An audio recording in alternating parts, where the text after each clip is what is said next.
사랑이 많으신 좋으신 우리 아버지 감사드립니다. 주님을 모르고 어둠 속에서 죄악 속에서 허덕이며 살던 우리를 십자가에 죽기까지 사랑해 주시고 흘리신 보혈로 우리의 죄를 단번에 용서하시고 자녀 삼아 주신 은혜 감사드립니다. 우리 나머지 인생 얼마 남았는지 알지 못하지만 그때를 받은 은혜에 보답하고 주님의 은혜와 사랑의 넓이 길이 높이 깊이를 깨달아가면서 하나님을 찬양하고 하나님의 영광을 위해 사는 우리의 삶이 되도록 도와주시옵소서. 먹든지 마시든지 무엇을 하든지 오직 하나님의 영광을 자랑하고 증거하고 나타내는데 우리의 삶의 목적을 두고 살아갈 수 있게 도와주시옵소서. 연말연시 세상은 분주하고 들뜬 시간입니다. 이러한 때 주님의 자녀들 올 한 해를 돌아보고 하나님이 주신 은혜를 세어보고 하나님께 영광 돌리며 또 감사와 찬양을 드리게 하시고 혹여 부끄럽고 하나님 앞에 숨은 죄가 또 있고 후회스러운 지난 시간들이었다 할지라도 이제 우리 앞에 놓여져 있는 시간들을 새로운 마음으로 또 새롭게 계획하고 출발할 수 있는 기회가 되게 축복해 주시옵소서. 우리 가운데 한 사람도 이 복음의 역사와 크고 놀라운 주님의 이 은혜에서 떨어지는 사람 없도록 도와주시고 끝까지 함께 믿음의 경주를 완주하고 주님 앞에 섰을 때 잘했다, 착하고 충성된 종아, 칭찬 듣는 우리의 삶이 되도록 도와주시옵소서. 우리가 서로 사랑하고 하나님의 은혜에 감사하며 살아가는 모습을 통해 아직도 진리를 깨닫지 못하고 하나님의 은혜를 알지 못하는 우리의 가족과 이웃들에게도 이 은혜와 사랑을 전할 수 있도록 도와주시옵소서. 이제 마지막 또 큰 행사들이 놓여져 있습니다. 암송대회, 또 성도교제의 밤, 그리고 동계수련회, 많은 우리 형제자매님들이 함께 동참해서 하나님의 은혜와 능력을 맛볼 수 있도록 도와주시고 또 특히 동계수련회에 모든 우리 구원받은 자녀들이 함께해서 한 해를 정리하고 새해를 새롭게 맞이할 수 있는 은혜를 허락해 주시기를 간구드립니다. 오늘도 진리를 사모하는 마음으로 말씀 앞에 모였사오매 하나님의 말씀으로 우리의 마음의 위로와 힘과 능력을 더해 주시고 또 새로운 마음으로 하나님을 찬양하며 섬기는 저희들이 되도록 도와주시옵소서. 우리를 사랑하시는 예수님 이름으로 감사하며 기도드렸습니다. 아멘. 고린도전서 16장을 찾겠습니다. 고린도전서 16장 14절입니다. 신약 성경 285페이지. 짧기 때문에 3번 연속 읽어보시겠습니다. 신약 285페이지 고린도전서 16장 14절 3번 연속 읽겠습니다. 너희 모든 일을 사랑으로 행하라. 너희 모든 일을 사랑으로 행하라. 너희 모든 일을 사랑으로 행하라. 이제 고개를 드시고 저를 보고 14절을 암송하겠습니다. 시작. 너희 모든 일을 사랑으로 행하라. 이런 교회 없습니다. 전 성도가 이렇게 세상에 고개를 이렇게 들고 암송하는 교회가 흔하지 않습니다. 대단하십니다. 너희 모든 일을 사랑으로 행하라. 오늘 이 말씀을 본문으로 잡은 이유는 실은 이 말씀이 우리 2019년도 표대 말씀이기 때문에 그래요. 2018년도 표 기억나십니까? 자, 우리 2018년 우리 교회 표가 뭐였죠? 하나님을 기쁘시게 하라. 표대 말씀은 고린도후서 5장 9절 말씀이었죠. 이제 19년도 우리 교회 표어는 모든 일을 사랑으로 행하라. 모든 일을 사랑으로 행하라. 이것이 우리의 표어고, 표대 말씀은 고린도전서 16장 14절 너희 모든 일을 사랑으로 행하라. 이 말씀을 표대 말씀으로 삼았습니다. 왜 사도 바울이 고린도전서 마지막 장에 모든 일을 사랑으로 행하라 라는 권면의 말씀을 하시냐면 이유가 있습니다. 이 고린도 교회는 방언도 많고 은사도 참 많은 교회였지만 더불어서 아이러니하게도 그렇게 나름 신령하다고 그렇게 말하는 이 고린도 교인들이 서로 시기하고 분쟁하고 갈등하고 여러 가지 비난하고 판단하는 그런 문제들도 많았습니다. 그 문제들의 원인이 뭐냐? 이 고린도전서 16장 13절로 18절에서 세 가지를 말을 하고 있어요. 물론 이 13절에서 18절까지에는 세 가지 권면이 나와 있습니다. 그런데 그 세 가지 권면은 고린도 교회에 그렇게 많은 문제들이 일어나게 된 세 가지 원인을 권면의 모습으로 가르쳐주고 있는 것이죠. 첫 번째 권면이 뭐냐면 13절에 나와요. 13절 같이 읽겠습니다. 깨어 믿음에 굳게 서서 남자답게 강건하여라. 남자답게 강건하라고, 대장부가 되라고 권면하잖아요. 왜 이런 권면을 했냐면 이 고린도 교회의 많은 문제들 중에 그 원인이 뭐였냐면 이 성도들의 미숙한 인격이었거든요. 그러니까 우리식으로 말하면 뱀댕이 속이었다고 할까요? 뒤끝 장렬 이런 식으로 표현할 수 있어요. 그러니까 이 고린도 성도들의 어떤 그 미성숙함 때문에 서로 또 어떤 그 예의도 없고 말도 또 함부로 하고 그런 어떤 그 미숙함 때문에 이 고린도 성도들이 서로 상처도 받고 또 서로 이렇게 분쟁을 하고 갈등을 하는 그런 문제들이 있었기 때문에 좀 대장부가 되라. 뭐라면 더 쉽게 이렇게 적용을 시키자면 마음 좀 크게 먹어라. 좀 마음을 좀 넓게 써라. 이렇게 해석을 해도 좋습니다. 그래서 고린도전서 11장 30절에 뭐라고 하냐면 너희 중에 약한 자와 병든 자와 또 잠자는 자가 많고, 이게 그냥 어떤 그 육신의 연약함, 육신의 병, 육신적으로 말씀 시간에 조는 사람이 많고 그런 의미가 아니에요. 그런 의미가 아니라 영적으로 말이죠. 신앙적으로 참 약하고 병들고 또 잠자는 그런 사람들이 고린도 교회에 많았고 놀랍게도 그런 사람들이 문제를 일으켰다는 것이죠. 신앙도 본의 안 되고 쉽게 얘기하면 오늘날 우리식으로 적용을 한다면 11조도 안 하고 헌금에 동참하지 않으면서 교회 가는 일에 사사건건 세상 말로 어떤 발목을 잡고 태클을 거는 그런 사람들이 고린도 교회 안에 있었어요. 본인은 봉사하지 않으면서 봉사하는 형제자매들을 향해서 잘하네 못하네 이렇게 판단을 하는 사람들이 이 가운데 있었죠. 자기에게 어떤 도움을 주면은 좋은 임원, 또 자기에게 도움을 안 주고 전화 안 주고 자기하고 이렇게 친하지 않으면 그렇게 직무를 다하지 않는 그런 임원인 것처럼 그렇게 쉽게 말을 하고 이렇게 정죄하는 그런 분위기가 고린도 교회 안에 팽배했던 것입니다. 그래서 대장부가 되라 이렇게 말씀을 하신 거예요. 즉 마음을 좀 넓게 써라.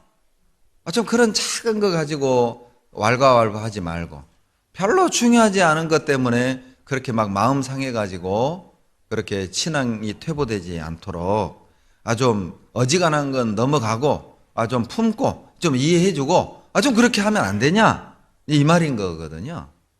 대장부가 되라 이 말이. 그래서 이 바울이 실은 자기 간증인 것처럼 하면서 고린도 성도들의 어떤 문제들을 이렇게 개선해 나가는데 그 중에 하나가 13장 11절 말씀이죠. 자, 찾겠습니다. 고린도전서 13장 11절 같이 읽겠습니다. 내가 어렸을 때에는 말하는 것이 어린아이와 같고 깨닫는 것이 어린아이와 같고 생각하는 것이 어린아이와 같다가 장성한 사람이 되어서는 어린아이의 일을 버렸노라. 그러니까 이 바울이 볼 때는 이 고린도 교회 안에서 일어나는 그 많은 문제들이 꼭 애들 싸우는 것 같다는 거예요. 애들은 뭐 때문에 싸워요? 먹는 거. 그러죠? 언니는 아이스크림 사주고 뭐 이런 걸로, 뭐 언니는 패딩 사주고, 나는 잠바냐 뭐 이런 거, 뭐 이런 걸로. 어린아이들은 그런 걸로 싸우잖아요. 뭐 신발도 뭐 언니는 몇만 원짜리인데 나는 2만 원이나 싼 거 사주고 뭐 이런 거. 우리 집안 얘기는 아닙니다. 다빈이가 그런가 보다. 그 절대 우리 딸들 그런 딸들이에요. 절대 우리 집안 얘기하는 거 아닙니다. 이거 어린아이 때는 그 어린이 볼 때는 참 부모가 보면은 답답하잖아요. 너희들 언제 정신 차릴래? 언제 속들래? 부모 입장에서는 그러죠. 근데 애들은 그게 상당히 중요하죠. 얼마짜리냐? 브랜드는 뭐냐?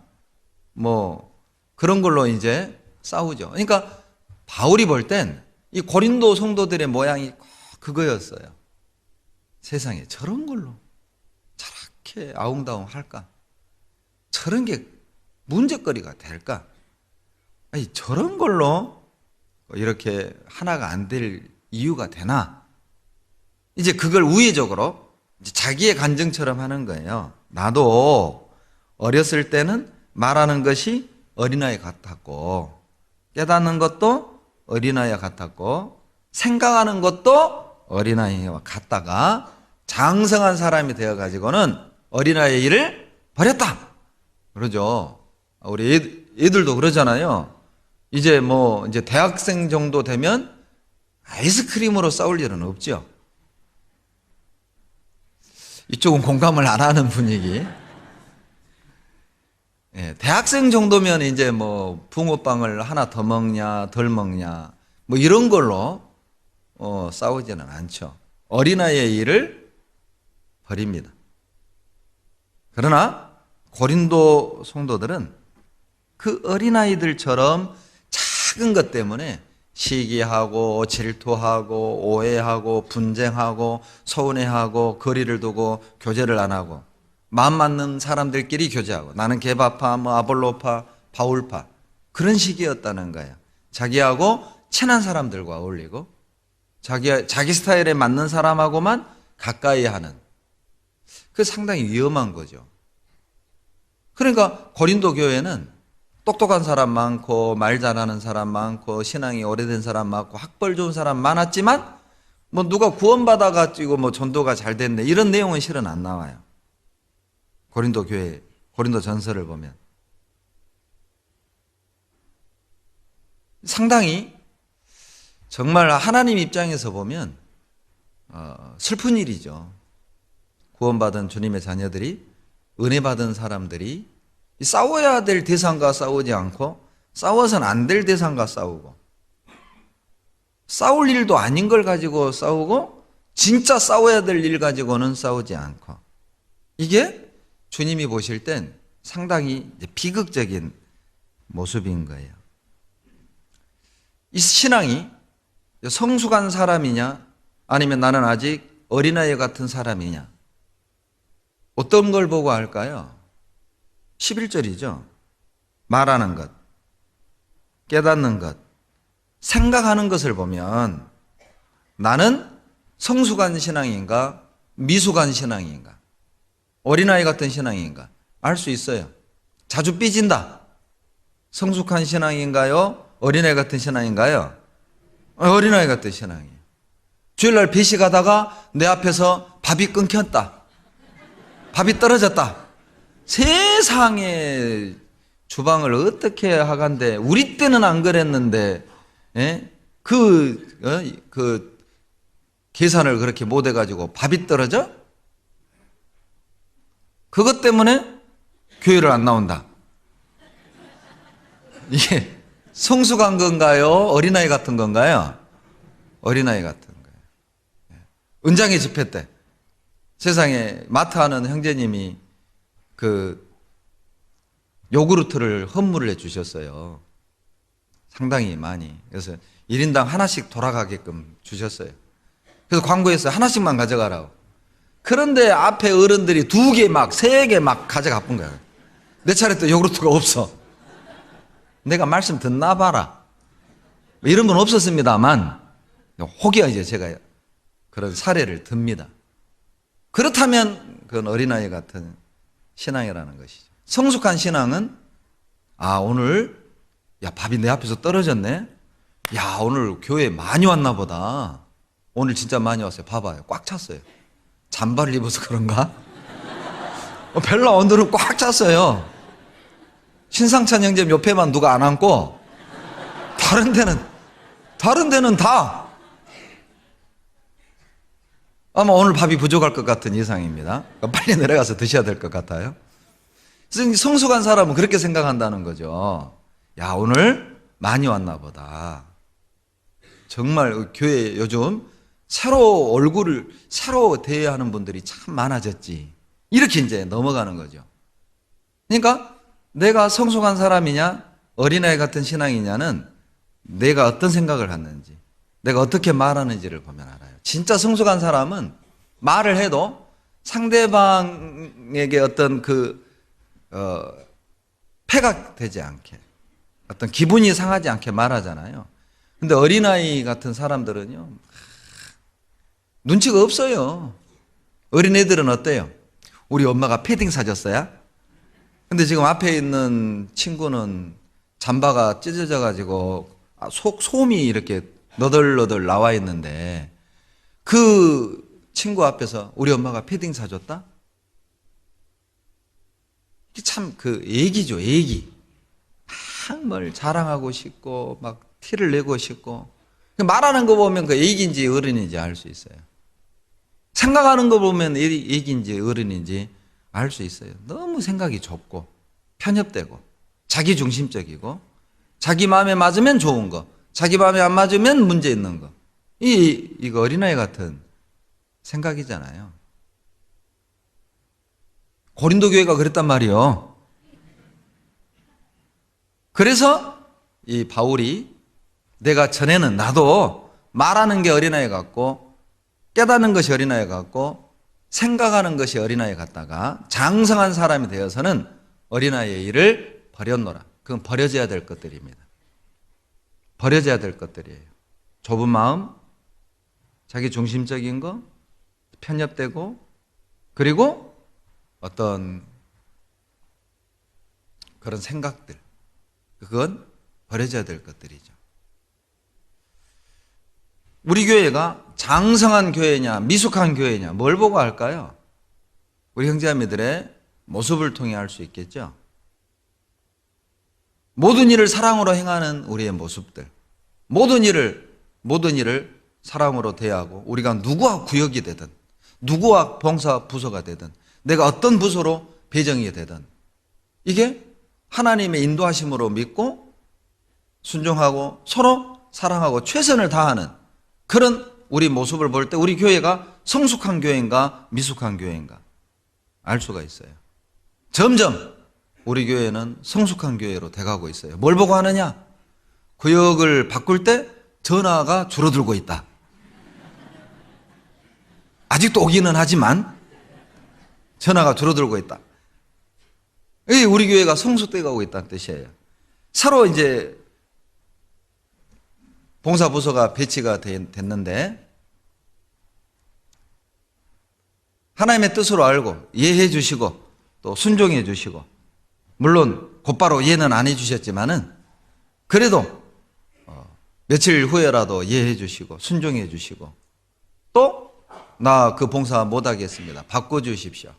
또 이런 전화도 훨씬 줄어들었습니다. 이렇게 얘기했더니 누가 그러더라고요. 목사님에게 전화 안 하고 나한테 다 왔습니다. 아무튼 줄어들었어요. 나한테 줄면 준 거죠. 막 사무실로 뭐 웬만한 하자매한테 막 전화해갖고 누가 이렇게 했냐. 여러분, 하자매는 구역 조정할 때 전혀 관여되지 않습니다. 하자매는 죄가 없어요. 다 제가 죽일 놈이요. 그러니까 전화를 꼭 저한테 하셔야 됩니다. 애꿎은 하자매 잡지 말아요. 그 교구 담당 전도인들하고 같이 회의하고 봉사위원들과 교제하고 봉사회장단, 어머니회장단의 건의를 듣고 그리고 이제 고정화가 되고 발표가 되는 과정을 갖습니다. 여하튼 우리 교회는 성숙되어져 가고 있다. 그걸 아멘하고 받아들이고 있고, 또 감사한 건 어떤 분은요 매년 바꿔달래. 매년 구역을. 어떤 분은 매년 바꿔달래요. 왜냐하면 매년 새로운 분들을 사귀게 되니까 너무 좋대. 그게 성숙한 거예요. 그러죠? 어린아이 같은 애들은요, 어린아이 같은 사람들은 그냥 안 좋아하려고 그래. 나일이 같은 사람들. 나일이 알아요? 황나일? 황나일 아세요? 그 묘하게 생긴 놈 있잖아요. 그 묘하게 그 막 끄는 매력을 갖고 있는 놈인데 뭐 그렇게 이쁘지도 않은데 묘하게 생각이 나요, 가끔. 근데 나일이가 그래요. 자기 아빠 품에 있다가 자, 큰아빠한테 와봐 하면 온떼기 하다가 다시 저 아빠한테 가버려요. 나일이 같은 신앙을 갖고 있으면 어때요? 그 익숙함에서 벗어나는 걸 두려워해요. 편한 것만 추구해. 편한 것만. 새로운 분들과 사귀고 주님의 자녀들이 또 그분들의 사정을 알아가고 또 그분들을 돕고 또 함께 교제해 가는 게 얼마나 흥미진진합니까? 또 얼마나 좋아요. 많은 분들을 서로 알아가고. 특히 이제 저희 교회가요, 제가 이제 1월 6일 날 이제 현황보고 2018년도 교회 현황보고를 드릴 텐데 지금 885명이 넘었어요. 그러니 이제 진짜 누가 누군지 몰라요. 그러니까 자기 구역 식구 아니면 교제해 볼 기회가 없어요. 그러니 마음 같아서는 진짜 1년에 한 번씩 이렇게 구역을 바꿔가면서 모든 우리 887명의 우리 형제자매들을 알아가고 교제해 가는 것도 좋지 않을까 싶지만, 그랬다가는 전화가 이제 불이 나기 때문에 이제 2년 주기로 이제 하고 있는 것인데, 그런데 이제 또 내년에는 또 예기치 않게 이 수가 너무 많아져 가지고 한 구역을 2개 늘리려고 그랬는데 이 구역 임원하실 분들이 수가 적어서 1개 구역을 늘리다 보니까 이제 착출을 해야 되잖아요. 새로 구원받은 사람들끼리만을 한 구역으로 만들 수는 없잖아요. 이렇게 이제 착출하다 보니까 이제 또 설거지할 인원도 맞춰줘야 되고, 조모임 나올 인원도 맞춰줘야 되고, 형제 모임 할 때 적어도 4명은 또 모이게끔 또 수를 맞춰줘야 돼. 이게 22개 구역에 그런 바란스를 맞춰준다는 게 보통 힘든 게 아닙니다. 또 시어머니하고 며느리는 띄워줘야 돼. 이런 삼각관계들, 미묘한 그런 그 집안의 모든 사정까지도 고려해가지고 이 균형을 맞춘다는 게 쉽지가 않습니다. 그런데 이제 놓치는 경우가 가끔 있죠. 그럴 땐 전화해가지고 왜 이따구로 이렇게 말은 하지 않지만 그런 뉘앙스를 풍기는, 너무 이제 마음 아파요. 먼저 전화 오면 가능하면 이제 조정을 해드리도록 하고는 있지만, 그러나 우리는 그리스도의 군사잖아요. 이것도 정말 멋있는 모습은 아닐까, 또 바람직한 모습은 아닐까, 그게 정말 성숙된 우리의 모습은 아닐까 생각을 해요. 이 고린도 교회의 문제는 그런 미성숙함으로 인한 여러 가지 문제들이 있었던 것입니다. 두 번째 문제가 뭐냐? 14절, 오늘 본문입니다.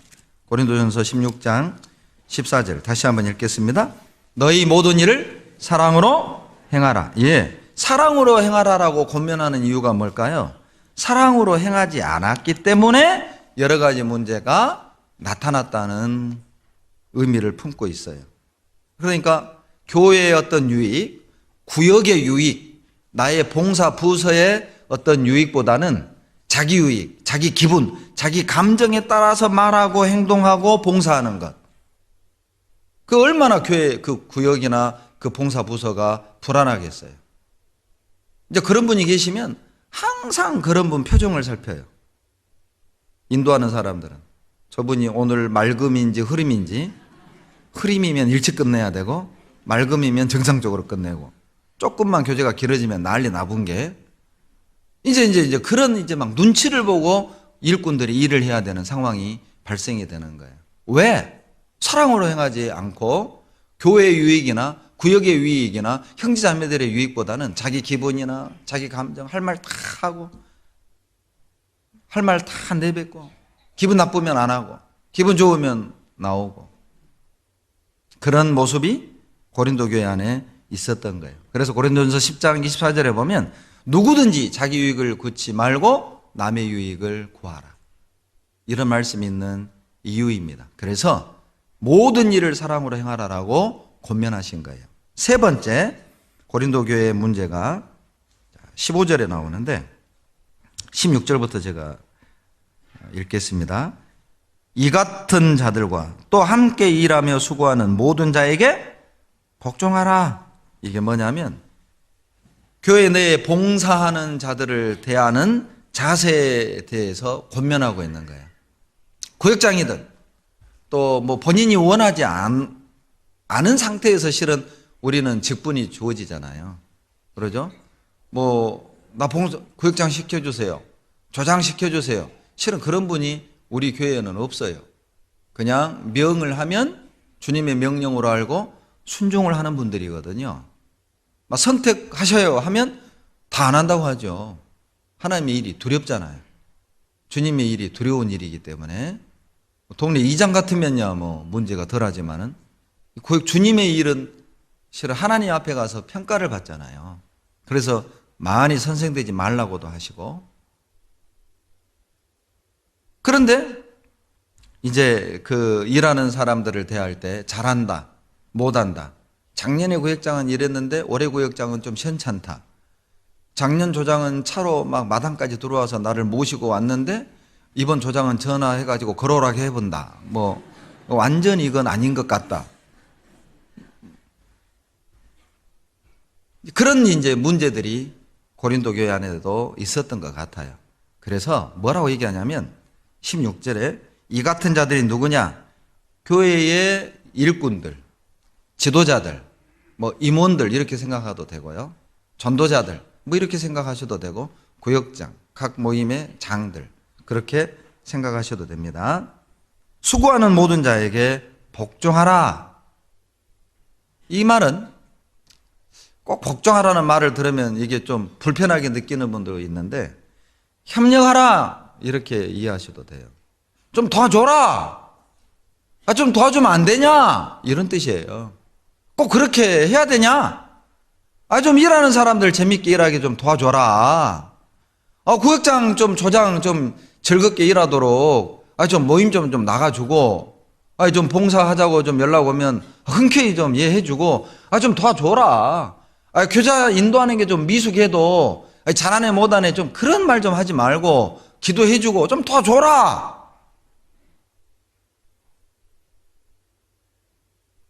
그 말이에요.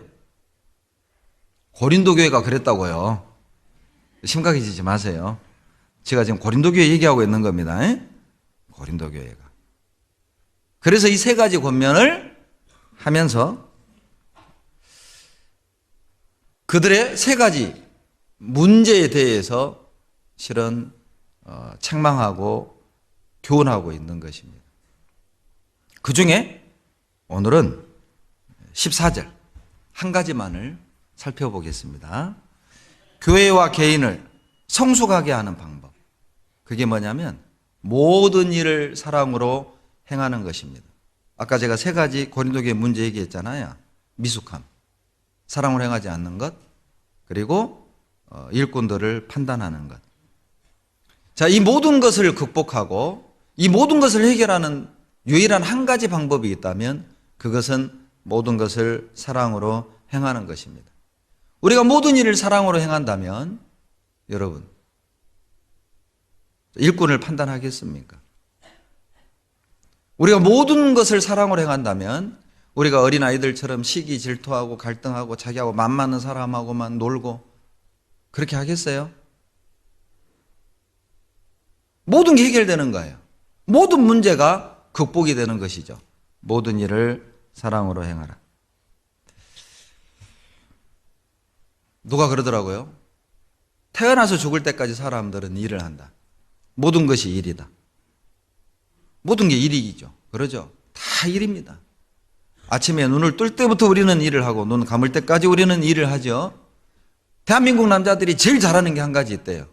뭐예요? 일이래요. 일. 대한민국 남자들이 제일 잘하는 게 있는데 일을 잘해. 사랑은 못해. 일은 잘해. 사랑할 줄은 몰라. 그러니까 일을 얼마나 잘하냐? 죽도록 일에다가 죽어버려.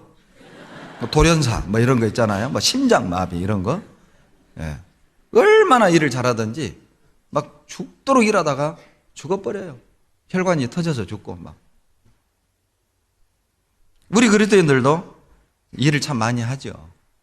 정말 일을 많이 하는데 이제 한 해를 이렇게 딱 돌아보면 참 많은 일을 해왔고 많은 일을 했고 많은 일들이 있었는데 느끼는 은혜가 많은 것보단 혹 후회가 많다면 원인이 어디에 있을까? 아쉽다. 이게 더 많은 자리를 차지한다면 원인은 과연 어디에 있는 걸까? 뭐 많은 이유가 있겠지만 그 중에 하나, 모든 일을 사랑으로 행하지 않았기 때문은 아닐까?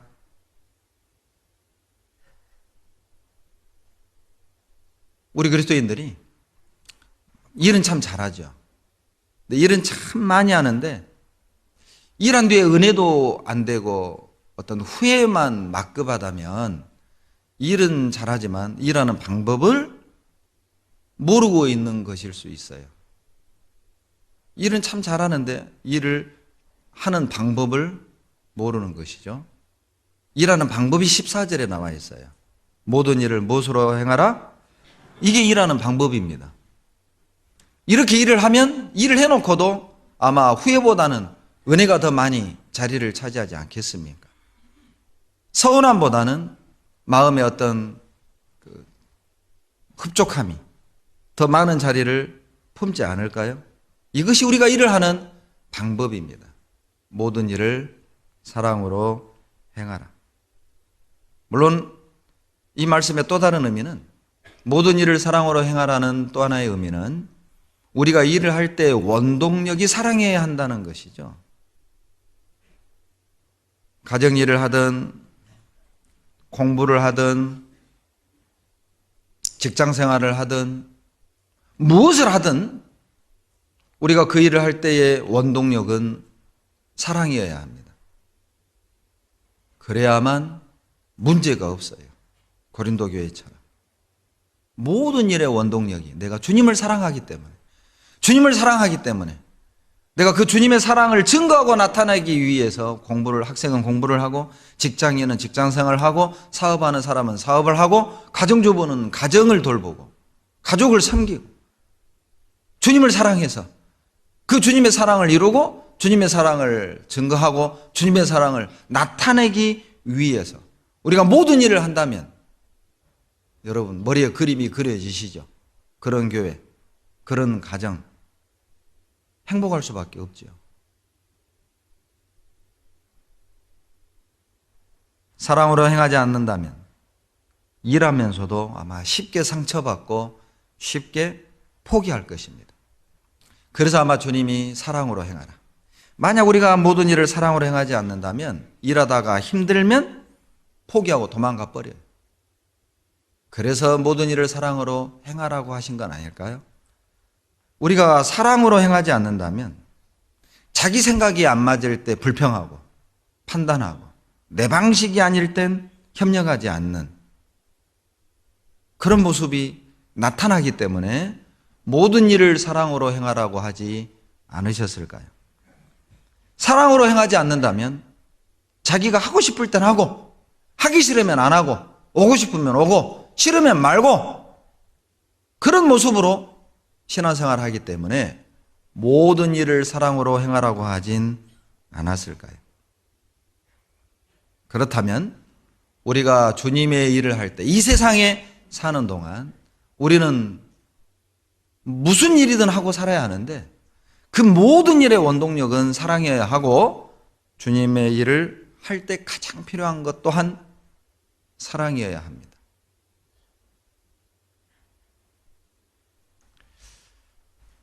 혹시라도 아직도 내 마음속에 어떤 서운함이 있고, 어떤 문제가 있고, 어떤 갈등이 있고, 어떤 문제가 자리 잡고 있다면, 이제 남은 2018년 한 14일 우리 남았는데, 그러죠? 오늘이 6일이니까요. 14일 남았잖아요. 14일 동안 우리 한번 사랑으로 행해 봅시다. 사랑으로 한번 행해 봅시다.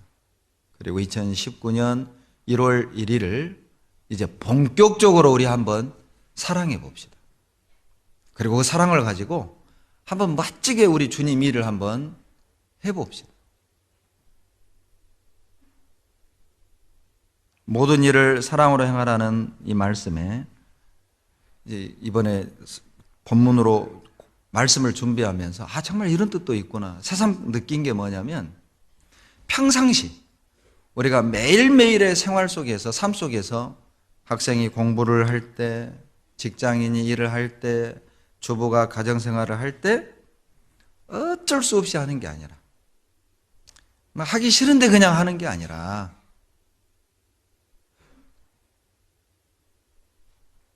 하나님을 사랑하기 때문에 그 사랑을 나타내고 그 사랑을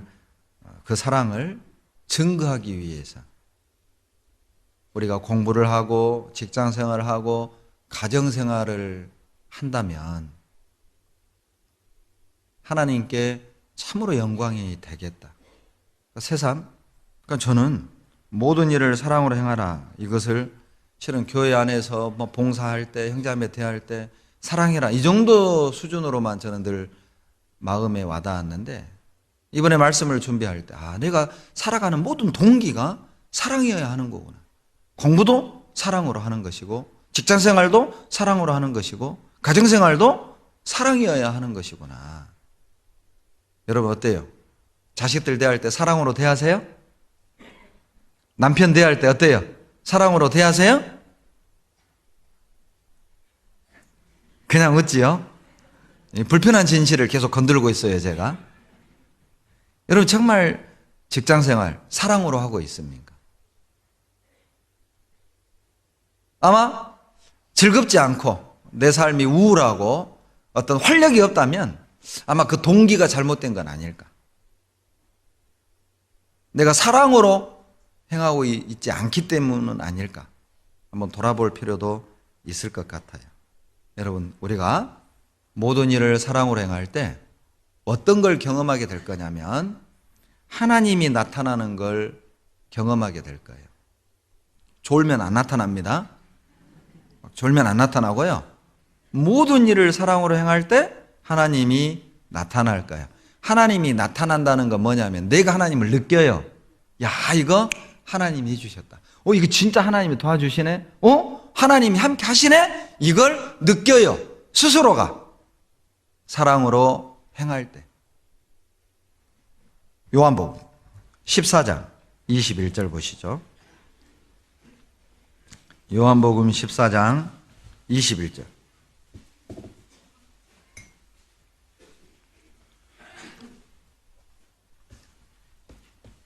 같이 읽겠습니다. 나의 계명을 가지고 지키는 자라야 나를 사랑하는 자니, 나를 사랑하는 자는 내 아버지께 사랑을 받을 것이요 나도 그를 사랑하여 그에게 나를 나타내리라. 하나님을 사랑할 때 하나님이 그에게 나타내 주셔요. 생각해 보세요. 내가 하나님을 사랑할 때 하나님이 나에게 나타내 주신단 말이에요. 하나님이 나에게 나타났다. 내가 하나님을 느낀다. 하나님 나와 함께 하시는구나. 하나님이 도와주시는구나. 하나님 진짜 내 기도를 응답해 주시네. 내가 느끼잖아요. 놀라운 건 타인도 느낍니다. 타인도 나를 보고 하나님이 저분과 함께 하시네. 여러분, 내가 느끼면 타인도 느껴요. 내가 하나님이 나와 함께 하심을 느끼지 못하고 내가 하나님의 은혜와 하나님의 도우심을, 손길을 내가 느끼지 못하면 결코 타인이 나를 보고 하나님의 사람이다, 하나님이 저 사람과 함께 한다, 하나님이 저 사람을 통해 역사하시고 일하신다, 그들도 느끼지 못합니다. 내가 하나님을 느끼는 놀라운 최고의 방법은 하나님을 사랑하는 것입니다. 내가 정말 하나님 사랑하잖아요. 느껴요. 내가 하나님이 나와 함께 하신다, 하나님이 내 안에 계신다, 하나님이 응답하신다, 하나님이 도우신다, 나타납니다. 보여요. 하나님의 손길이 보여요. 하나님이 나타난 거죠. 내가 보이면 타인도 나를 보고 그걸 보게 될 겁니다. 그래서 요한복음 13장 35절에 너희가 서로 사랑하면 이로써 모든 사람이 너희가 내 제자인 줄 알리라. 내가 하나님을 사랑하고 내가 형제를 사랑하고 교회를 사랑하잖아요. 타인이 보고 알아요. 이 사람들 그리스도의 제자다, 하나님이 이들을 통해 역사하신다, 이들은 다른 이들과 다르다. 어제 봉사 임원 모임을 하는데 어떤 형제님이 이제 시골에 가족을 전도한 얘기를 해주셨어요. 제가 완도 집회를 할 때 참 제가 완도 집회 하면서 왜 하나님이 제 근육을 끊었는지 그때 알았습니다. 어떤 어머니가요, 이제 제가 목발 짚고 막 낑낑대고 올라가서 이제 우리 화순교회에서 그 카페에 있는 그 스탠드 의자 있잖아요, 높은 의자, 그거까지 들고 갔어요. 내가 의자 들고 다니면서 집회해보기도 또 처음이에요. 거기에 이제 폴짝 뛰어서 탁 안고 이렇게 쫙 돌려서 이제 앉아서 설교를 하니까 어른들이 그랬대요. 세상에 저렇게까지 가르치는데 안 들으면 쓰겄냐? 내가 그 얘기를 듣고 이래서 하나님이 내 종아리를 분질러 놓으셨구나. 그럼 앞으로는 그런 일이 없었으면 좋겠어요. 그리고 이제 이 어머님이 이제 어제 형제가 그래요. 어머님이 구원이 확실한 것 같다고. 그러면서 이제 마음을 열게 된 원인 중에 하나가 뭐냐? 화순에서 거의 매일 10여 분 넘는 우리 형제자매님들이 계속 완도를 다녀가셨습니다. 어머니가 그랬대요. 나 같은 것이 뭔디? 나 같은 것이 뭔디? 그리고 이제 어머니가 마음을 열고 교회를 다닐 생각을 굳히셨다고 해요. 아는 것이죠. 그게 바로 하나님이 나타난 겁니다. 사랑 아니면 안 되죠. 퇴근하고 피곤하고 1시간 50분 거리가 또 가까운 거리는 아니죠. 그렇잖아요. 각자의 생활도 있는 것인데, 그런데 그걸 다 뒤로 밀어놓고 우리가 가면 한 영혼이 구원 얻는데 힘이 되고 도움이 된다는 그것 하나, 그리고 이제 우리가 갈 때 전도하는 형제도 또 막 힘이 된다. 그 형제가 그러더라고요. 이제 출발한다고 막 카톡에 화순에서 출발합니다 이런 글이 올라오면은 그때부터 마음이 든든해진대요. 그때부터 우리 편이 오는구나. 그때부터 이제 막 든든해진대. 진짜 그럴 것 같아. 저도 그래요. 저도 외부 집회할 때 우리 형제자매들이 딱 오잖아요. 그런 기분 아세요? 그 집 주인이 이렇게 막 며칠 동안 출타하다가 집에 들어올 때 집에서 키우는 강아지가 있죠. 그 강아지가 며칠 만에 집 주인 보면 어떻게 달라들어요? 막 꼬리 막 살랑살랑하고 막 하면서 막 덤비잖아요. 그러죠? 그런 기분? 그러니까 내가 개가 되네요. 얘기해놓고 방금 이상했어요. 아무튼 그렇게 기쁘다. 힘을 얻는다. 아군이 왔다. 어제 우리 형제님이 그런 간증을 하셨어요. 그게 뭐예요? 우리가 사랑으로 행할 때 하나님이 나타나는 것이죠.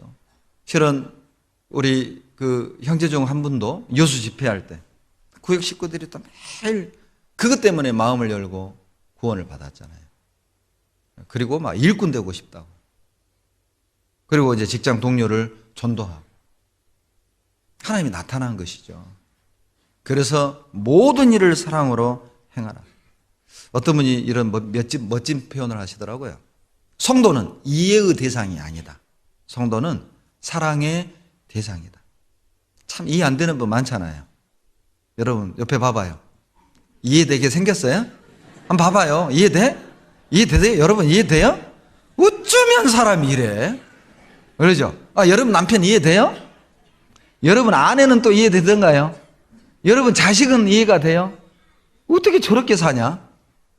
어떻게 저렇게 사냐? 그런데 여러분 가족과 성도는 이해의 대상이 아니래요. 사랑의 대상이에요. 사랑의 대상. 그러니까 이해 안 되거든. 그냥 사랑해버려. 이해하려고 하면 서로 힘드니까 그냥 사랑해버려. 사랑해. 내가 너 사랑해버란다 그냥. 사랑하세요. 그러면 문제가 해결된다는 것이죠. 우리는 이해하려고 하니까 갈등이 깊어지고 이해가 안 되는 거예요. 어떻게 사람이 돼가지고 어떻게 구원받았다는 사람이 어떻게 어른이 어떻게 내가 너를 어떻게 키웠는데 이제 이런 갈등이 평행선을 달리는 거죠. 사랑할 수 없는 사람을 사랑할 때 주님이 나타나는 거죠. 왜? 사랑할 수 있는 사람을 사랑하는 건 이방인도 하거든요. 누가복음 6장 31절 봅시다. 누가복음 6장 32절입니다. 누가복음 6장 32절. 다 같이 32절 읽겠습니다. 너희가 만일 너희를 사랑하는 자를 사랑하면 칭찬받을 것이 무엇이뇨? 죄인들도 사랑하는 자를 사랑하느니. 예. 너희가 너희를 사랑하는 자를 사랑하면 무슨 칭찬받을 일이 있냐? 죄인들도 자기 사랑하는 사람 사랑한다. 주님이 우리에게 원하는 사랑이 무엇입니까? 나를 사랑하지 않는 사람도 사랑하는 거죠. 나를 미워하는 사람도 사랑하는 거예요. 나를 힘들게 하는 사람도 사랑하는 거예요. 나에게 상처를 주는 사람도 사랑하는 것이죠. 나에게 문제를 주는 사람도 사랑하는 그 사랑을 할 때 하나님이 나타나는 거예요. 여러분, 자기를 사랑하는 사람을 사랑하는 건 쉬워요. 나에게 이익을, 나에게 이로움을 주는 사람을 사랑하는 건 너무 쉬워서 그런 쉬운 사랑은 이방인도 해요. 그런데 나에게 해를 끼치는 사람, 나에게 아픔을 주는 사람을 사랑하는 건 결코 쉽지 않습니다. 어렵습니다. 어렵기 때문에 우리 그리스도인들만 할 수 있는 사랑이에요. 하나님이 원하는 사랑은 이방인식 사랑이 아니라 그리스도인식 사랑을 원하는 거예요. 사랑할 수 있는 사랑을 원하는 게 아니라 사랑할 수 없는 것을 사랑하는 그 사랑을 원하는 거예요. 주님이 우리를 사랑했듯이. 솔직히 우리는 주님께 사랑받을 만한 사람은 아니었습니다. 우리가 자격이 돼서 사랑받는 건 아니잖아요. 우리가 은혜 받을 만한 일을 해서 은혜를 누리는 건 아니잖아요. 그저 무조건적으로 하나님이 사랑을 베푸셨고 은혜를 베푸셨기 때문에 우리가 여기에 함께 할 수 있었던 것처럼 우리가 서로를 그렇게 사랑한다면 우리는 함께 할 수 있어요.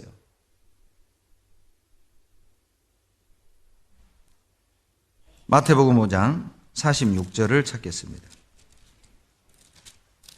마태복음 5장 46절 같이 읽겠습니다. 너희가 너희를 사랑하는 자를 사랑하면 무슨 상이 있으리요? 세리도 이같이 아니하느냐? 이게 무슨 의미일까요? 너희가 사랑하는 자를 사랑하면 무슨 상이 있겠냐? 죄인의 대표인 세리도 이같이 사랑한다. 이 말은 달라야 한다는 걸 의미해요. 너희는 달라야 한다. 너희는 죄인들과 달라야 한다. 너희는 하나님의 사람이므로 이방인들과 달라야 한다. 너희는 주님의 은혜를 받은 사람이기 때문에 그것을 깨닫지 못한 사람들과 달라야 한다. 달라야 하죠. 우리는 다른 사랑을 해야 합니다. 우리는 이방인들과 다른 사랑을 해야 합니다. 우리는 하나님을 모르는 사람들과 다른 사랑을 해야 돼요. 우리는 십자가의 보혈을 모르는 사람들과 다른 사랑을 해야 되지 않겠습니까? 똑같다면 도대체 내가 구원받았다는 증거는 무엇일까요? 사랑할 만한 사람을 사랑하고 사랑할 수 없는 사람을 멀리한다면 도대체 내 안에 그리스도의 사랑이 있다는 걸 무엇으로 증명할 수 있을까요? 내 마음에 맞으면 가까이 하고 내 마음에 맞지 않으면 멀리한다면 도대체 내가 그리스도의 사랑이 있다는 것을 무엇으로 나타낼 수 있는 걸까요? 너희를 사랑하는 자를 사랑하면 이에 무슨 더 큰 상이 있으리요? 이방인도 세리도 이같이 하느니라. 구원을 받았다면 이제는 달라야 한다는 것입니다. 구원을 받은 사람은 예전의 모습으로 살 수 없다는 뜻도 되겠죠. 구원받기 전과 구원받은 후는 달라야 합니다. 마음 쓰는 것도 달라야 하고 사람을 대하는 것도 달라야 하고 가족을 대하는 것도 달라야 합니다. 문제를 대하는 것도 달라야 합니다. 세상을 사는 목적도 달라야 합니다. 돈을 버는 목적도 달라야 합니다. 왜냐하면 내가 달라졌으니까. 내 안에 그리스도의 영이 들어왔다면, 내 안에 그리스도의 사랑이 임했다면 똑같을 수는 없지요. 달라진 게 이상한 게 아니라 똑같은 게 이상한 거예요. 달라졌다면 놀라운 게 아니라 당연한 것이죠. 그건 당연한 거예요.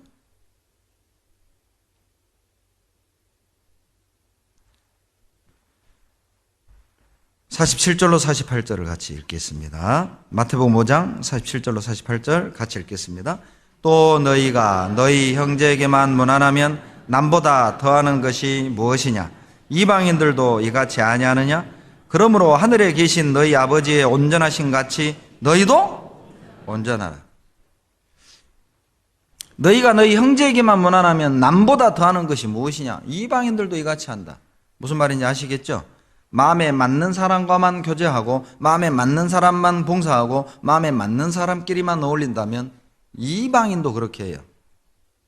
이방인보다 나은 게 무엇입니까? 도대체 내가 이방인과 다르다는 게 무엇입니까? 내가 그리스도인이라는 증거는 무엇입니까? 교회당 다니는 것 말고. 죄송한데 교인들도 교회당은 잘 다니죠. 그들도 자기들의 구역 모임은 잘 나가요. 그들도 길거리에서 전도하는 거 보셨죠? 광덕지구에서 어떤 그 사거리를 가면 꼭 그분이 그렇게 외쳐요.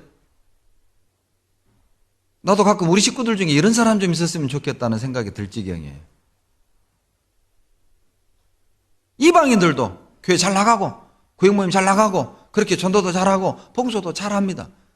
그런데 우리는 그리스도인이라고 하고 그들을 이방인이라고 말을 하죠. 무엇이 달라서 그런 거죠? 어떤 차이점 때문에 우리는 그런 용어를 쓰는 걸까요? 그리스도인, 이방인. 간증 빼고. 우리가 뭐가 더 나아요? 간증 빼고. 성경 지식 빼고. 그들보다 내가 나은 생활의 면이 무엇인가요? 진짜 그리스도인일까요? 달라야 되지 않겠습니까? 이방인도 이같이 하느니라. 그 말씀이 그런 의미죠. 넌 그리스도인이야. 하나님의 온전하신 같이 온전하라. 여러분 부담 느끼지 마세요. 완전하라고 하신 게 아니에요. 완전하라고 했다면 그건 불가능하죠. 우리는 불완전한 인간이니까 하나님은 아시기 때문에 우리에게 완전을 요구한 게 아니라 온전하라고 얘기하고 있어요. 이건 가능하기 때문에 요구하신 겁니다. 온전하라. 이건 가능하기 때문에 온전하라고 얘기하신 거예요. 온전한 게 뭘까요? 학생이 학생다운 게 온전한 거죠. 주부가 주부다운 게 온전한 거고 부모가 부모다운 게 온전한 거고 자식이 자식다운 게 온전한 거거든요. 그리스도인이 그리스도인다운 것이 온전한 거예요. 하나님의 온전하신과 같이 너희도 온전하라. 하나님은 하나님답잖아요. 이제는 우리는 자식다워야 한다는 거거든요. 하나님은 하나님답죠. 늘 하나님은 나에게 하나님다우셔요. 늘 하나님은 나에게 하나님의 역할을 다 하고 있고 하나님으로서의 책무를 다 하고 계셔요. 나를 향해서. 이제 내가 하나님을 향해서 자식으로서 은혜받은 자로서 빚진 자로서 거듭난 자로서의 역할을 의무를 다해야 한다는 것이죠. 그것이 온전한 것입니다. 물론 여기서 말씀은 사랑에 관한 것을 말하는 거예요. 하나님이 죄인들을 사랑했던 것처럼 너희도 사랑으로 행하라. 그것이 하나님처럼 온전하게 되는 방법이다. 물론 이 말씀의 본질은 그런 뜻입니다. 우리가 서로 사랑할 때 여러분 온전해질 수 있어요. 그러나 사랑할 만한 것만 사랑한다면 그건 온전한 건 아닙니다. 하나님처럼 사랑할 수 없는 것도 사랑할 때 우리는 그리스도인다운 것이고 하나님 자녀다운 것이고 온전한 것이죠. 왜 하나님은 모든 일을 사랑으로 행하라고 할까요? 여러분, 모든 일을 사랑으로 행할 때 더 적극적으로 섬길 수 있어요. 하나님과 교회와 형제자매를 모든 것을 사랑으로 행할 때 여러분 더 적극적으로 섬기는 게 가능합니다. 데살로니가전서 1장 3절을 보시죠.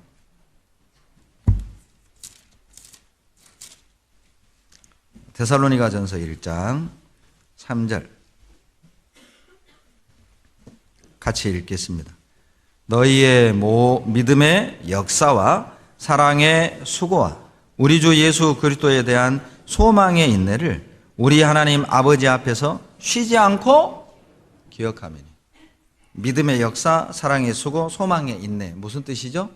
믿음이 있다면 역사가 나타나게 되고, 소망이 있다면 인내하게 되고, 사랑이 있다면 당연히 수고하게 된다. 뭐 이렇게 이해하셔도 됩니다. 사랑이 있다면 여러분 즐겁게 수고하잖아요. 이제 우리 수빈이 다빈이 어렸을 때를 생각하면 참 어머니들을 보면 참 훌륭하고 위대하다. 사랑이 아니면 애 키울 수 없습니다. 밤과 낮이 애들이 바뀌잖아요. 밤에는 안 자요. 막 울어. 그러면 또 이제 엄마가, 아버지는 참 묘하게 그 소리가 안 들려요. 그러니까 진짜 아버지는 거시기 하지만 엄마는 다 들어요. 다 들어요. 그리고 묘하게 듣고 가서 젖 물리고 우유를 먹이고 또 기저귀를 갈아주고 또 그렇게 또 잠자리를 듭니다. 그러니 이제 얘를 몇 키우다 보면 막 배도 나오고 팔뚝도 굵어지고 막 이제 그렇게 되는 거예요. 몸에 막 처지고. 그걸 보면 참 나 같으면 못할 것 같다. 나 같으면 못할 것 같다. 그런 생각이 들어요. 그건 아마 당연할 겁니다. 왜냐하면 그만한 사랑이 내 안에 없으니까. 그러니까 엄마는 진짜 죽을 고생을 하고 애를 낳잖아요. 산통을 다 겪고 10달을 함께 생활을 했잖아요. 그러니까 얼마나 사랑이 가겠어요. 10달을 그냥 요것이 들어서가지고 그저 이제 가고 싶은 데도 못 가고 먹고 싶은 것도 못 가고 못 먹고 절제하고 실은 고통의 시간이죠. 불편하죠? 그런데도 그걸 다 감내하죠. 생명이 안에 들었다는 것, 내 아이가 들었다는 그 기쁨이 모든 수고, 모든 불편을 다 괜찮게 만들어줘요. 그리고 이제 마지막 절정은 이제 뼈가 제 자리에서 물러날 정도로 힘을 써야 하고, 그리고 아이가 이 세상의 빛을 보는 과정입니다. 한 생명이 태어나기 위해선 엄마는 아파야 합니다. 한 생명이 빛을 보려면 한 사람은 죽어야 하는 경험을 해야 해요. 그러니 사랑이 안 가겠습니다. 아빠가 10달이 배가 나오기를 해요. 물론 많이 먹어서 배는 나왔지만은 아빠는 그런 경험을 못 해봐요. 그러니까 이제 잠 좀 재워라, 애 좀 재워라, 좀 시끄럽다. 다른 방 가서 잠이나 콜콜 잤쌓고. 이제 그러면 이제 늙을 때 추워. 여러분 전도집회 닭 보셨죠? 털 뽑힌 거? 그게 무슨 차이일까요? 엄마와 아빠의 자식을 대하는 그 차이가. 진짜 고통을 경험하고 수고한 만큼 정이 가고 사랑이 갈 수밖에 없어요. 여러분, 사랑하잖아요. 수고합니다. 괜찮아요. 물론 아빠들도 똑같죠. 아빠들도 어디 사회생활이 쉽습니까? 남의 밑에 일하면서 때로는 상관이 나이도 어린, 예? 그런 사람 앞에서 비 맞히고 뭐 아쉬운 소리 하고 예 굽신해야 될 때도 있고, 솔직히 옛날 젊었을 때 자존심 같으면 그냥 책상 박차고 내가 여기 아니면 먹고 살 데 없냐? 그러고 싶지만 가족이 생기고 자식이 생기면 그게 불가능해요. 초라해져야 돼. 내가 비 맞은 장딱처럼 자존심도 세상 말로 간쓸게 다 빼놓고 속 없는 사람처럼 해야 돈을 벌 수가 있어요. 왜? 그 자존심을 다 내려놓은 겁니까? 왜? 사랑이죠. 내 가족이 있잖아요. 내 아내가 있잖아요. 내 자식이 있잖아요. 사랑은 기꺼이 수고하게 만드는 거예요. 7절 데살로니가전서 2장 7절 8절 같이 읽습니다.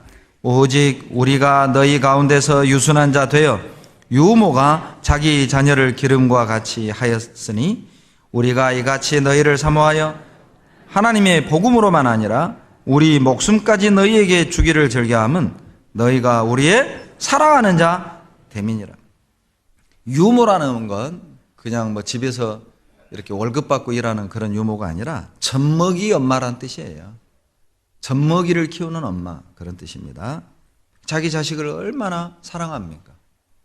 그 유모의 마음, 젖먹이를 키우는 엄마의 마음으로 우리가 서로를 대한다면 여러분 목숨까지도 줄 수 있어요. 9절, 8절에 보면 바울은 목숨까지도 주기를 즐겨 했어요. 왜? 너희가 우리의 사랑하는 자 됨이니라. 사랑하는 자를 위해서는 목숨을 초계처럼 버릴 수도 있습니다. 내 자존심 뭉개지는 건 중요하지 않아요. 우리 주님이 그랬잖아요. 창조주께서 이 세상에 오셔서 구더기 같은 인생들이 예수님 얼굴에 침을 뱉고 뺨을 치고 가시관으로 면류관을 만들어 왕관이랍시고 씌우면서 희롱하기를 이스라엘의 왕이시여 낄낄낄 조롱하고 멸시를 했습니다. 그러나 주님은 그 모멸을 다 받으셨어요. 왜? 우리가 주님의 사랑하는 자 되기 때문에. 주님은 그 모멸감을 다 수치를 받으셨던 거예요. 여러분, 사랑하면 섬기는 게 가능해요. 사랑하면. 요한일서 4장 20절입니다. 요한일서 4장 20절.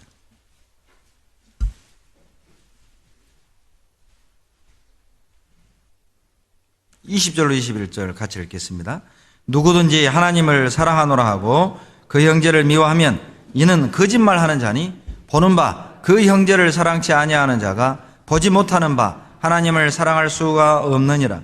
우리가 이 계명을 주께 받았나니 하나님을 사랑하는 자는 또한 그 형제를 사랑하는 자. 하나님을 사랑하는 자는 그 형제를 사랑하는 게 가능하고, 하나님을 사랑한다는 증거는 형제를 사랑한다는 것입니다. 하나님을 사랑하는 자는 형제를 섬기는 게 가능해요. 하나님을 사랑하는 사람은 교회를 섬기는 게 가능합니다. 하나님을 사랑하는 사람은 나이가 나보다 더 어리지만, 세상으로도 나보다 잘난 것 없지만 교회 안에서 주어지는 직분이 있고 역할이 있기 때문에 우리가 구역장으로서, 조장으로서 존경을 하고 사랑을 하고 우리가 그들을 돕고 섬기는 거예요. 이게 가능해요. 나보다 말을 더 못하고, 나보다 학벌도 더 낮고, 나보다 더 잘난 것도 없는데 하나님이 주신 역할 때문에 우리는 그들을 사랑하고 그들을 섬기고 협력하고 돕고 하나가 될 수 있는 거예요. 하나님을 사랑하기 때문에. 사랑하는 사람은 섬기는 것이 가능합니다. 어제 신문을 보는데 참 아쉽다. 여러분, 적십사사에서 뭐 기부금 이렇게, 사랑의 열매죠. 사랑의 열매에서 기부금 받고 이렇게 사랑의 온도를 올리잖아요. 기부금이 들어온 만큼 온도계가 이렇게 올라가죠. 그런데 이게 예전보다 낮은 거예요. 근데 그 신문의 머릿기사가 뭐냐? 내 코가 석잔데 뭘? 이렇게 돼 있어요. 아니 지금 내가 살기 힘든데 무슨 이 불우이웃돕기냐? 내 코가 석잔데 뭔 남에게 줄 돈이 어디 있어? 세상은 그렇습니다. 넉넉하면 하고 없으면 안 하고 그건 세상입니다. 자, 우리는 어떤가요? 우리는 어떤가요? 세상의 사랑의 온도는 바닥을 치고 있습니다. 자, 우리의 사랑의 온도를 게이지로 재본다면 어떨까요? 자, 우리도 시간 있으면 교제 가고 없으면 말고 뭐 물질 있으면 뭐 헌금하고 없으면 말고 있으면 11조하고 없으면 뭐 안 해도 되고 우리의 사랑의 온도는 어떤가요? 자, 그렇다면 이방인과 다른 게 뭘까요? 사랑하는 자를 사랑하는 것은 이방인도 하느니라. 남보다 더 나은 것이 무엇이뇨? 도대체 그리스도인이라는 증거는 무엇인가? 하나님의 자녀라는 증거는 무엇인가? 내가 하나님의 은혜를 입고 하루하루를 살아가고 있다는 증거는 무엇인가? 나의 사랑의 온도는 몇 도인가요? 사랑하면 섬기게 돼 있습니다. 왜 하나님이 모든 것을 사랑으로 행하기를 원하실까요? 사랑으로 행할 때 여러분 어떤 것도 감당해 낼 수가 있어요. 창세기 31장을 보시죠. 창세기 31장 40절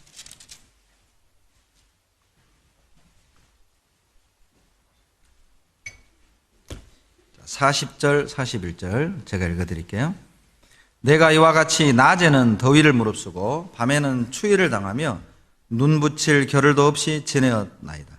내가 외삼촌의 집에 거한 이 20년에 외삼촌의 두 딸을 위하여 14년, 외삼촌의 양떼를 위하여 6년을 외삼촌을 봉사하였거니와 같이 읽죠. 외삼촌께서 내 품값을 10번이나 변역하였으니.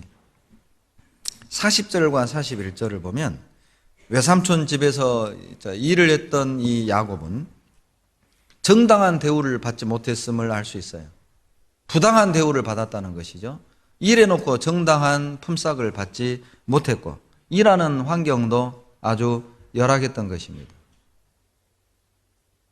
그럼에도 불구하고 20년 동안 외삼촌 집에서 봉사할 수 있었던 이유, 부당한 대우를 받으면서 때로는 자존심도 상하면서 내가 이런 말 들으면서 이런 대우 받으면서까지 있을 필요 있어? 이런 어떤 극단적 생각이 들어갔음에도 불구하고 20년을 버틸 수 있었던 것은 창세기 29장 20절에 있어요. 야곱이 라헬을 사랑했다고 되어 있거든요. 야곱이 라헬을 사랑했기 때문에 7년을 수일처럼 여겼다. 찾겠습니다. 내 말을 안 듣고 다 찾고 있네. 29장 20절 같이 읽겠습니다. 야곱이 라헬을 위하여 7년 동안 라반을 봉사하였으나 그를 연애하는 까닭에 7년을 수일같이 여겼다. 여러분, 우리가 모든 것을 사랑으로 행할 때 때로는 내가 봉사한 만큼의 정당한 대우를 받지 못하고 있다는 그런 불편하고 서운한 생각이 든다 할지라도 감당할 수 있어요. 솔직히 우리 그런 생각 들 수 있잖아요. 내가 이렇게까지 했는데 세상에 나한테 이래? 혹 이런 마음 들어본 적 없어요? 내가 이렇게 봉사했는데 나한테 이럴 수 있어? 혹 여러분 이런 마음 먹어본 적 없나요? 그런 유혹이 올 겁니다. 내가 모든 것을 사랑으로 행했다면 그런 부당한 대우를 받는다는 생각이 들어도 위치를 지키고 사명을 감당할 수 있어요. 그래서 주님은 모든 일을 사랑으로 행하기를 원하시는 겁니다. 또 한 가지 신명기 11장을 찾겠습니다. 신명기 11장 1절입니다.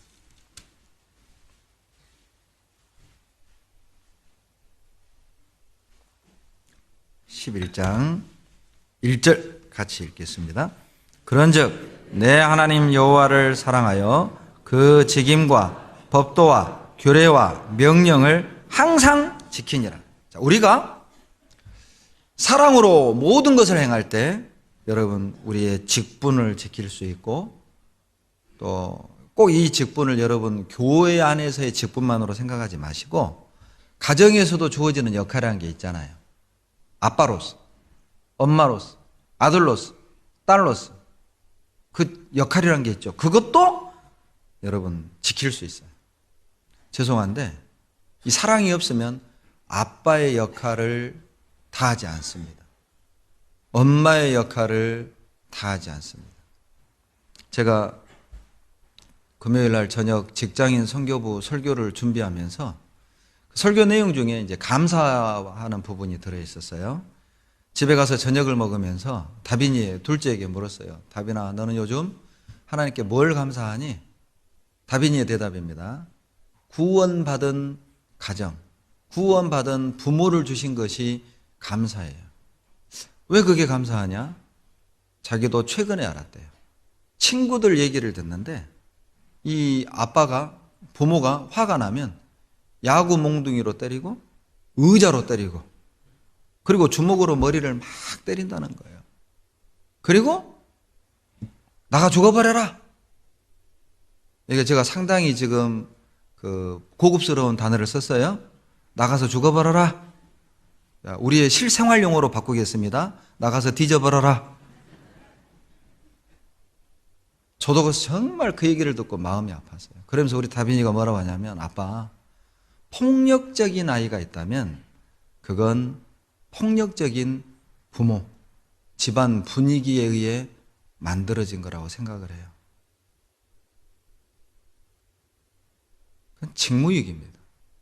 어떻게 부모가 그럴 수 있습니까? 설마 우리 형제자매들 중에 그런 분 안 계시죠? 나가서 죽어버려라 막 이런 부모 안 계시죠? 아이의 머리를 막 주먹으로 때리면서 바보야 그것도 못해? 이런 분 안 계시죠? 물론 이제 매는 들어야 돼요. 그러나 매로 마구잡이로 때려서는 안 돼요. 정해놓고 때리세요. 종아리면 종아리, 발바닥이면 발바닥, 손바닥이면 손바닥 딱 정해놓으세요. 그냥 무작위로 가는 대로 때리지 말고. 아이들은 느낍니다. 이분이 감정으로 때리는지, 열받아 때리는지, 교육으로 때리는지 다 알아요. 모든 것을 사랑으로 행해야 될 이유입니다. 그때 부모로서의 직임도 다할 수 있고, 물론 자식들은 또 자식들의 직임을 다할 수 있고, 직장에서의 직임도 다할 수 있고, 교회 안에서의 역할, 화순교회의 구성원이라는, 청년회원이라는, 봉사회원이라는 어머니 회원으로서의, 은장회원으로서의 역할, 그것도 다 할 수 있어요. 사랑으로 행할 때. 근데 그런 사랑이 바탕이 아니면 은장회가 어떻게 되든 말든, 봉사회가 어떻게 되든 말든, 뭐 어머니가 어떻게 되든 말든 개의치 않아요. 되면 가고 안 되면 말고 모든 일을 사랑으로 행하십시다. 연말이기 때문에 여러분에게 선물을 드릴게요. 여러분 모두에게 오늘 제가 선물을 드리랍니다. 12분 일찍 끝내드릴게요. 연말이니까. 물론 이제 해야 될 말씀 아직도 많이 했는데 다음에 이어서. 그래서 제가 좀 요즘 한 가지 노력하는 게 하나 있어요. 내 개인적으로 노력하는 게 뭐냐면 10분 일찍 끝내기. 이걸 지금 노력하고 있는데 여러분도 노력을 좀 해주세요. 10분 일찍 오기. 아셨죠? 기도하겠습니다. 사랑이 많으신 우리 아버지 하나님, 오늘 주신 교훈처럼 모든 일을 사랑으로 행할 수 있도록 도와주십시오. 학교에서 사랑으로 공부하고, 직장에서 사랑으로 직장생활하고, 가정에서 사랑으로 가정생활을 하고, 교회에서 사랑으로 모든 일을 행할 수 있도록 도와주십시오. 사랑으로 행하는 우리의 모습을 통해 하나님의 영광이 나타나고 모든 문제를 극복하며 하나님 뜻을, 나라를 이루는 우리의 삶이 되도록 도와주시옵소서. 멀리 외국에서 복음을 위해 수고하시고 헌신하시는 선교사님들 각 가정에 은혜를 더하여 주시옵소서. 니가다 리모델링 공사 순적하게 또 도와주시고 앙헬레스 교회당 구입 건축도 순적히 하나님 인도해 주시옵소서. 병상에서 고난 중에 계시는 많은 우리 형제 자매님들 계십니다. 하나님 붙들어 주십시오. 특별히 우리 장인식 형제님 암과 투병 중에 있습니다. 주님께서 위로해 주시고 능력의 손으로 붙드셔서 오히려 믿음으로 이 고난을 대하는 우리 장인식 형제님, 정영덕 자매님 모습을 통해 아직 구원받지 못한 자식들이 구원을 얻고 양가 가정에 은혜의 복음이 전해지는 귀한 은혜의 기회가 되도록 하나님 축복해 주시고 우리 장형제님 잘 감당해내도록 하나님 위로해 주시고 힘 주시옵소서. 교회가 계획하고 있는 모든 일들 중에 모든 우리 형제자매님들이 사랑으로 동참할 수 있도록 특별히 이번 동계수련회 많은 우리 형제자매님들이 동참할 수 있도록 도와주시옵소서. 우리를 사랑하시는 예수님 이름으로 감사하며 기도드렸습니다. 아멘.